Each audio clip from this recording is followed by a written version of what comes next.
Hi, I'm Amy Romeo and welcome to my 12 Days of Christmas Crafts event where I'm sharing a brand new holiday themed faux leather craft for your Cricut every day for 12 days. In today's video, I'll be showing you how to make these really cute hair clips with faux leather and heat transfer vinyl. I'm calling them festive hair clips and I've created 4 different designs for you. I'll let you know how to get the SVG files for this project in just a moment, but first let's talk about the tools and materials we'll be using. So I'll be using my Cricut Maker today, but you can use any of the current Cricut machines because they all cut faux leather with the standard fine point blade, including the Cricut Joy. I'm using some printed faux leather.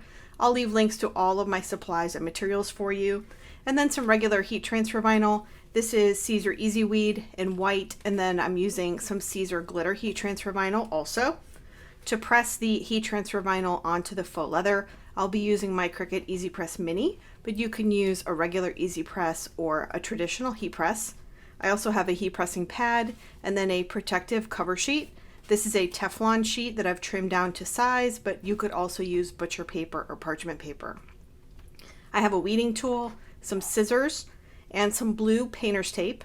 We'll be using the purple strong grip mat to cut our faux leather and the green standard grip mat to cut our heat transfer vinyl. So the most important elements of this project are the hair clips, and this is called a claw clip. These are very popular. They're all over Amazon, and I'll link to the exact ones that I used, but generally speaking, when you look for these on Amazon, they might say 4-inch or 4.1 or 4.2 inch. In my opinion and my experience, they're all the same, even though they might have a slightly different name, but I'll link to these exact ones for you. And then I'll be using a fast drying thick super glue type glue. This is called Stick Fast Thick, so it isn't as runny as a regular super glue.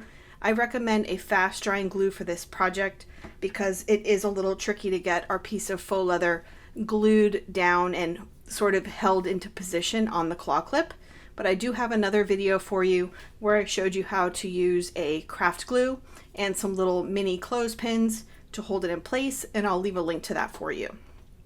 So let me show you how to get the SVG file for this project, and then we will go ahead and get into Design Space. We'll cut out our layers and get started. To get the SVG files for this project, visit amyromeo.com/Christmas24, or you could upgrade to the event VIP pass where you'll get instant access to all the event projects and tutorials, plus a workbook, some bonuses, and more.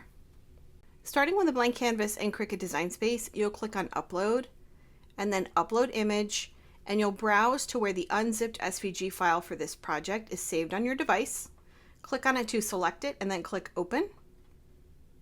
You'll see a preview of the claw clip shapes and then click Continue and then Upload.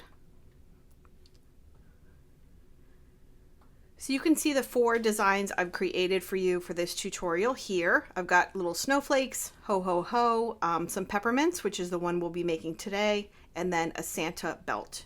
So these are all really fun, and let me go ahead and ungroup them so I can show you a few things about them. So they will all cut the exact same way. The bottom shape obviously will cut from faux leather, the faux leather of your choice. Now, if you wanted to use this pattern to create claw clips that aren't holiday themed, you can absolutely do that. Just cut this back layer in the faux leather of your choice and continue along with the tutorial. But we've got a back faux leather layer, and then the layers on top are heat transfer vinyl. So here you have just one heat transfer vinyl layer for the snowflake design and this one. On this one you have 2 layers of heat transfer vinyl. First the black little belt and then the gold buckle. And here we have a white circle, actually 3 white circles, and then some candy swirls that you'll cut. I'm cutting them from glitter just for some added interest. So let me go ahead and delete all of these shapes off of the canvas because I am cutting the peppermint. And we'll go ahead and click the Make It button. We're cutting the materials on a mat, and we will have 3 mats that load. And the white mat, I'm going to be cutting from regular heat transfer vinyl. What I'm doing is just going through, and after I mirror the mat, I'm just going to move my little shapes around, pulling them away from the edges of the mat. I'll just go through and mirror each of these mats and just drag them apart a little bit. That's going to help us when we're cutting and weeding. And this layer I will be cutting from the glitter heat transfer vinyl. And it doesn't matter what color it is on your mat, you can cut it from whatever heat transfer vinyl you'd like. So I always like to cut my faux leather mats first, and here I can see that I need a piece of faux leather about 5 inches wide and 4 inches tall. So I'll click continue.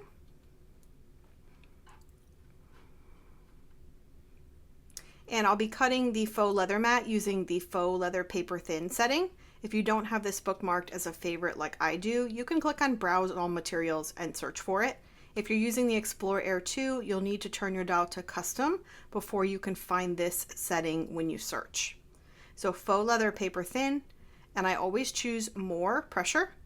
And this is a reminder that we're only using the regular fine point blade. You don't need any special blade to cut faux leather with your Cricut. Now the other two heat transfer vinyl layers, I recommend cutting those using the manufacturer's recommended cut settings for your brand and type of heat transfer vinyl.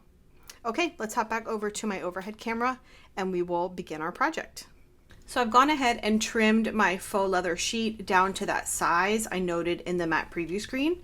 And I'm going to put this pretty side down on my purple strong grip cutting mat and press it well with my fingers. And then I'm going to use some blue painter's tape to tape this down on all sides.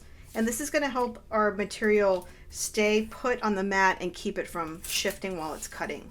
Now I'm just using some pieces of blue painter's tape I've used before. So that's what's great about this. It doesn't leave a residue on your faux leather or your mat, and you can use it quite a few times before you need to throw it away. So we have our faux leather paper thin cut setting ready to go with more pressure. So we'll just load the mat into the machine and begin the cut.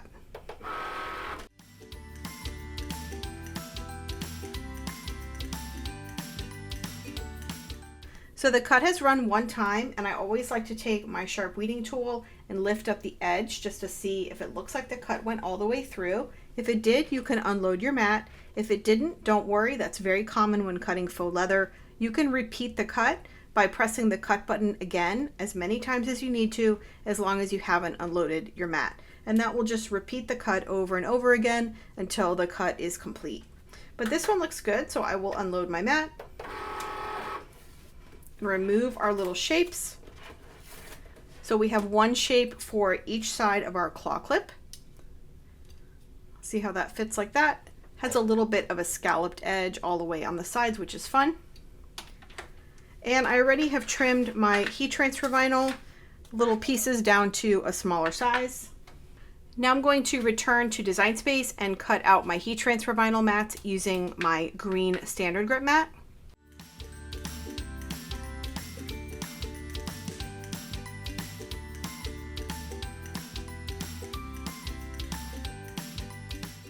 So I have both of my heat transfer vinyl layers weeded and cut apart.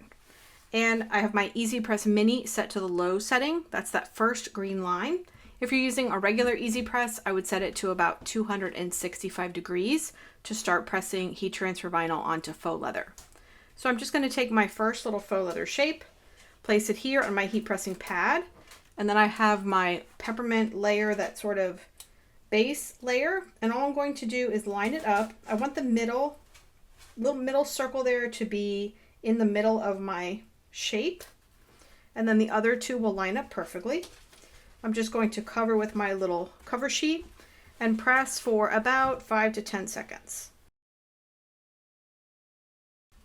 Then I'll remove my carrier sheet, and I'm going to try and keep my faux leather flat and just gently and slowly peel away that clear carrier sheet. And I'm doing this slowly because if my vinyl lifts up or bubbles at all, I can just place it right back down and press some more. But this is looking pretty good.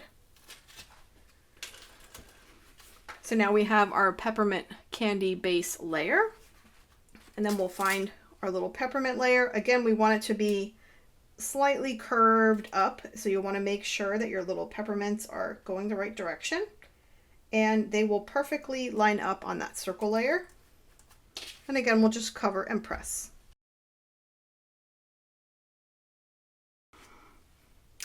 And that looks good. The Caesar glitter, sometimes I like to let it just cool for a bit when I'm using very intricate little shapes. So we'll let that cool off to the side before I peel off the carrier sheet, and we will just repeat pressing our other faux leather layer for the back side of the clip. So I'll put the other one off to the side, and then we'll take a look here, see if this one's ready to peel. And that looks good. And that looks super cute. So this is a red and white and green version. In the sample photo, I made a really cute pink, a bright pink and a light pink version. So these peppermints are really fun to make in any color combination you'd like. Okay, so now what I want to do is place both of these underneath my heat pressing pad for just a minute so they flatten out a little bit. We really want to try and press this, glue this on our clip nice and flat. So it's important that your faux leather doesn't start to curl up. So the Stick Fast Thick, this is like a super glue, so it's very fast drying. And if you get it on the outside edges of your clip, it is going to leave a white mark. So again, if you don't feel comfortable using a super glue, something like that, be sure to check out that other video I have where I show you how to use a craft glue or a fabric glue. So it's been about a minute. I'm just going to move this off to the side, and I have my little clip and my glue.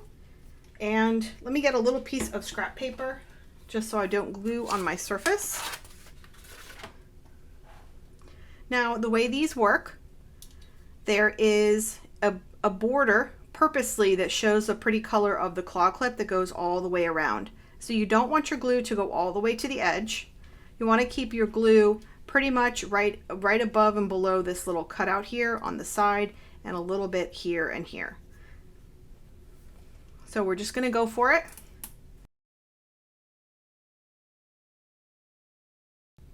This glue will squeeze out a little bit when you put your shape on. And now we're just going to carefully place this on top. You only have a minute, only have a second to be able to adjust this. So kind of work it around with your fingers, get it going in position, and then start to press down on all sides.